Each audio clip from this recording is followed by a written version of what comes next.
We're good. Good afternoon, everyone. Today, I'm very pleased to be joined by Ginette Petitpas-Taylor, the Minister of Veterans Affairs and our Associate Minister of National Defence, as well as Marie-France Lalonde, my Parliamentary Secretary for National Defence. One of the most important roles that I have as the Minister of National Defence is to ensure that Canadian Armed Force members can come to work in an environment that fosters their excellence, where they can feel safe and supported while they do the critical work of protecting our country and its people. And since I became the Minister of National Defence last summer, I have been clear that my priority is to modernize and to reform this institution so that all of our members can have access to comprehensive support and access to justice. A key part of this work involves amending the National Defence Act to address external recommendations from former Supreme Court Justice Louise Arbour and Maurice Fish. Today, in Parliament, I had the honour to introduce legislation that proposes a suite of targeted amendments to reform military justice and to advance cultural change in the Canadian Armed Forces. This legislation addresses 9 recommendations from both former Supreme Court Justice Arbour's review and former Supreme Court Justice Fish's review. And I'd like to provide, if I may, a brief overview of some of the proposed amendments we brought forward this morning. First and most notably, in response to Madam Arbour's 5th recommendation, this legislation will definitively remove the Canadian Armed Forces jurisdiction to investigate and prosecute any criminal code sexual offence committed in Canada. And as Madam Arbour recommended, this proposed legislation would provide exclusive jurisdiction to civilian authorities to investigate and to prosecute such offences. We are also proposing amendments to the National Defence Act to address 8 recommendations from former Supreme Court Justice Fish's 3rd independent review. These seek to improve the appointment process for key military justice authorities by making them governor-in-council appointees with the aim of ensuring their independence from the chain of command. We are also working to expand the eligibility criteria for military justices to include non-commissioned members to help diversify the pool of potential candidates. Amongst other items included in this bill, we are seeking to expand access to victim liaison officers to individuals acting on behalf of a victim under the Declaration of Victims' Rights, and this work is being done in consultation with those who have been affected by sexual misconduct. And for example, the Chief of Professional Conduct and Culture, Lieutenant General Carignan, has conducted engagements with over 16,000 defence team members and external stakeholders to listen and to learn from their experiences. We have also consulted with current and former military members, including those who have been affected by sexual misconduct, victims advocacy groups, and military justice actors. They have reiterated the need for concrete, durable military justice reform that puts our people first. And I believe most sincerely that this is an important step in doing right by all of them. It's important to note that this is one of many current efforts underway. We have already taken important steps to implement recommendations from Arbour, Fish, and other critical recommendations. And in fact, as of December 23rd, we have completed 65 external recommendations, including formally launching the Canadian Military Colleges Review Board and given it responsibility for assessing the quality of education, socialization, and training at our 2 military colleges. We have initiated the repeal of duty to report. We are reforming the Sexual Misconduct Support and Resource Centre, and we are doing much more. But let me acknowledge to you all, we still have much work to do. And to every member of the Canadian Armed Forces, I want to say thank you for your service and your commitment to protecting and defending Canada. I want you all to know that we have heard you. We have heard that you want to serve Canada in a respectful, supportive, and safe environment. And I want to assure you all, and all who wish to serve, that we will do what is required to keep you safe. We will always do what it takes to protect you from misconduct and ensure that you have access to justice. And together, we are building a modern, inclusive, and supportive military culture. And we are reforming our institutions so that they meet the standards and needs of victims and survivors. Because it's the right thing to do for each and every member of the Canadian Armed Forces. I'd like to thank you for being here, and I'd now like to turn the microphone over to my Parliamentary Secretary, Marie-France Lalonde. Merci beaucoup, Monsieur le Ministre. Bonjour à tous. C'est un plaisir d'être avec vous cet après-midi et de me joindre à la ministre Petitpas-Taylor et au ministre Blair pour cette annonce. En tant que secrétaire parlementaire du ministre de la Défense nationale et en tant que gouvernement, notre priorité et de s'assurer que les membres des Forces armées canadiennes travaillent dans un environnement qui favorise leur excellence, où ils peuvent se sentir en sécurité et soutenus pendant qu'ils accomplissent un travail essentiel en protégeant notre pays et son peuple. Comme gouvernement, nous avons toujours indiqué notre engagement à moderniser et réformer cette institution afin que tous nos membres soient bien soutenus et aient accès à la justice. Une partie importante de ce travail inclut la modification de la loi sur la défense nationale pour tenir compte des recommandations externes des anciens juges de la Cour suprême, Mme Louise Arbour et M. Maurice Fish. Aujourd'hui, au Parlement, le ministre Blair a présenté un projet de loi qui propose une série d'amendements ciblés visant à réformer le système de justice militaire et à faire progresser l'évolution de culture dans les Forces armées canadiennes. Cette législation répond à 9 recommandations de l'ancienne juge de la Cour suprême Arbour et de l'ancien juge de la Cour suprême Fish. Les amendements proposés sont les suivants.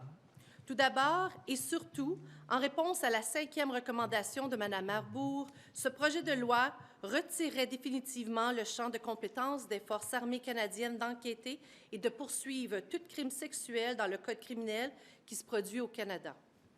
Suivant la recommandation de Mme Arbour, ce projet de loi fournit le champ de compétences exclusif aux autorités civiles pour l'enquête et la poursuite des crimes sexuels au Canada. Nous proposons également des amendements à la loi sur la défense nationale afin de répondre à 8 recommandations du 3e examen indépendant de l'ancien juge de la Cour suprême, M. Fish. Nous visons à améliorer le processus de nomination des principales autorités de justice militaire en les nommant par le gouverneur en conseil dans le but de garantir leur indépendance par rapport à la chaîne de commandement. Nous travaillons également à élargir les critères d'éligibilité des juges militaires pour y inclure les militaires du rang afin de diversifier et de grandir le nombre de candidats potentiels. Et de plus, nous cherchons à renforcer le soutien aux victimes en élargissant l'accès aux officiers de liaison pour les victimes aux personnes agissant au nom d'une victime en vertu de la Déclaration des droits des victimes. Ce travail est effectué en consultation avec les personnes qui ont été affectées par des crimes sexuels. Par exemple, la chef de la conduite professionnelle et culture, la lieutenant-générale Carignan, s'est entretenue avec plus de 16 000 membres de l'équipe de défense et parties externes afin de les écouter et d'apprendre de leur expérience. Nous avons également consulté des membres de nos Forces armées canadiennes, actuels et anciens, y compris ceux qui ont été affectés par une inconduite sexuelle, des groupes de défense des victimes et des acteurs du système de justice militaire. Ils ont réitéré la nécessité d'une réforme concrète et durable qui met la priorité sur notre personnel. Ce projet de loi, c'est une étape importante pour faire ce qui est juste. Il est important de noter qu'on ne part pas de zéro. Nous avons déjà mis des mesures importantes pour mettre en œuvre les recommandations d'Arbour et de Fish et d'autres recommandations essentielles. En décembre 2023, nous aurons mis en œuvre 65 des recommandations du plan, notamment le lancement officiel du comité d'examen des collèges militaires du Canada est chargé d'évaluer la qualité de l'éducation, de la socialisation et de la formation dans nos 2 collèges militaires, amorcer l'abrogation des règles relatives à l'obligation de signaler, réformer le centre de soutien et de ressources sur l'inconduite sexuelle et bien d'autres choses encore. Mais nous savons qu'il reste beaucoup de choses à faire. À tous les membres des Forces armées canadiennes, merci. Merci pour tout ce que vous faites pour protéger le Canada. Et pendant que vous servez le Canada, nous ferons tout ce qu'il faut pour vous protéger contre l'inconduite sexuelle et veiller à ce que vous ayez toujours accès à la justice. Ensemble, nous créons une culture militaire moderne, inclusive et solidaire, et nous réformons nos institutions pour qu'elles soient adaptées à leurs objectifs et qu'elles répondent aux besoins des victimes et des survivantes.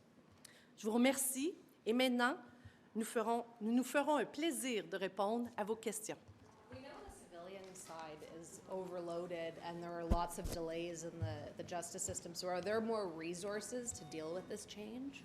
And we've been working very closely with attorney generals and solicitor generals in the provinces right across the country and to the territories as well. And we've worked very closely with them to make sure that they have the capacity and the resources. We've given them a great deal of notice.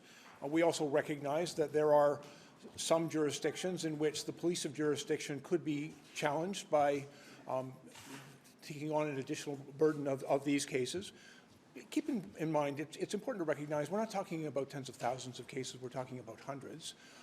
We want to make sure that when victims come forward, their matters are dealt with appropriately, expeditiously, and in an appropriate manner. And so we've been working with the provinces and territories to make sure that those resources. But I think it's equally important that through this legislation, it will provide the clarity that is necessary for not just the Canadian Armed Forces and the military, police and justice system, but also for the police of jurisdiction in jurisdictions right across Canada and for the civilian criminal justice system, that this will be clearly their responsibility, and we're quite prepared to work with those provincial and territorial jurisdictions to make sure that these cases are dealt with appropriately. Will police be allowed on military bases Yeah, to investigate? absolutely. First of all, I used to be a police officer. The common law, if the police have a responsibility, and they clearly do, then they also have the authority to do what is required to fulfill those responsibilities. They'll be able to, of course, have access to whatever place in Canada they require in order to conduct their investigation, interview who they need to, and gather their evidence. That's without question. And certainly that's our commitment to the victims, that their cases will be dealt with appropriately and as quickly as possible. Why not specify that in the legislation to make sure that that does happen and there's no potential that it doesn't?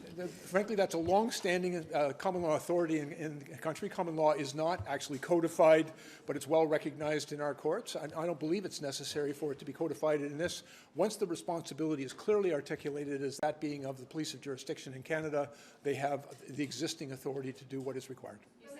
Canada. What about outside of Canada? And outside of Canada, as Madam Justice Arbour said in her own recommendation, she acknowledged that if these offences were to occur outside of Canada, then no Canadian police service would have jurisdiction, and so it would remain the responsibility of the military police to collect the evidence, because they would be able to exercise jurisdiction in those out-of-Canada situations. But then, under this legislation, that evidence would have to then be brought, if there's a prosecution being brought forward in Canada, it would have to be turned over to a local police authority and then brought through the civilian criminal justice system. Changes to the appointment process for the Provost Marshal, you say it was to protect the position's independence. Is that something you've had concerns about in the past? Well, Justice Fish, in his recommendations, pointed out that because the appointments previously were made by either the Minister or the Chief of Defence Staff, that there was a potential of a perception and a concern among serving members of the Canadian Armed Forces and other Canadians that the decisions made by those justice actors could in some way be influenced by their responsibility to their chain of command. And under Justice Fish's recommendations, he said that to ensure the independence of those important justice actors, those should be GIC appointments, Government Council appointments, to remove the potential conflict or perception that those individuals were not truly independent. We agree with that recommendation, and we've acted on it with this legislation. It's a long call for the military to be stripped of its jurisdiction to investigate sexual offences. Madame Arbour made a recommendation in 2022. Why didn't the government put forward this proposed legislation right away during the height of the sexual misconduct crisis when so many people were coming forward with allegations? Well, and to be clear, actually, Madam Justice Arbour herself in her report acknowledged that these changes that she was recommending could take several years to implement. We've been acting, my predecessor, Minister Lalonde, and I, certainly, this has been a priority for us and our teams. We've worked very closely with the Canadian Armed Forces, General Carignon's appointment and excellent work within the organization, and our work with the Judge Advocate General has all been continuing on quite significantly. It was also important, as Madam Justice Arbour had indicated, that we consult broadly with members affected, with victims and survivors, and with advocacy groups. We've been doing that work, and as I indicated, General Carignon has been engaged in consultation with over 16,000 members and other stakeholders. That was important work that needed to be done. As Justice Arbour said, that this could take several years. We've been in contact with her. We've shared the legislation. I wouldn't presume to speak on behalf of Madam Justice Arbour, but I think we followed very carefully and respectfully the recommendations that she's brought forward. We've now introduced this legislation. I will tell you, I want this legislation passed, and so I'm very hopeful. We've been working with other parties in the House. I look forward to working collaboratively with our National Defence Committee and all members of that committee and then this House. This is the right thing to do for the men and women who serve in the Canadian Armed Forces. We've heard very clearly from victims and survivors and from other members of the Canadian Armed Forces. This legislation is really for all of them, to create a safe, supportive, and respectful work environment for every member of the Canadian Armed Forces to work in.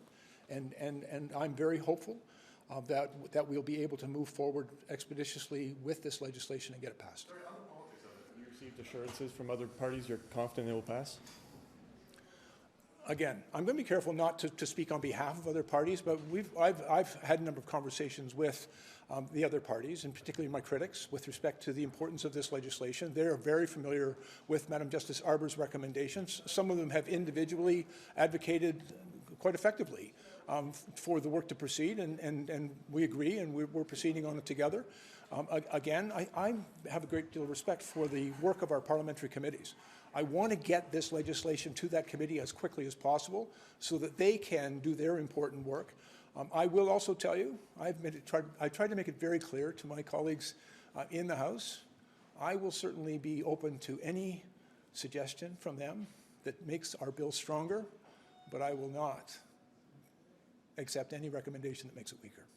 Minister, in more than 2 years since your government and your predecessor actually accepted the recommendation from Madam Justice Arbour to remove the military's jurisdiction over these cases, hundreds of CAF members have come forward to military police with allegations of sexual assault or sexual misconduct, and hundreds of those cases have not been referred to the civilian system. So what's your message to those people?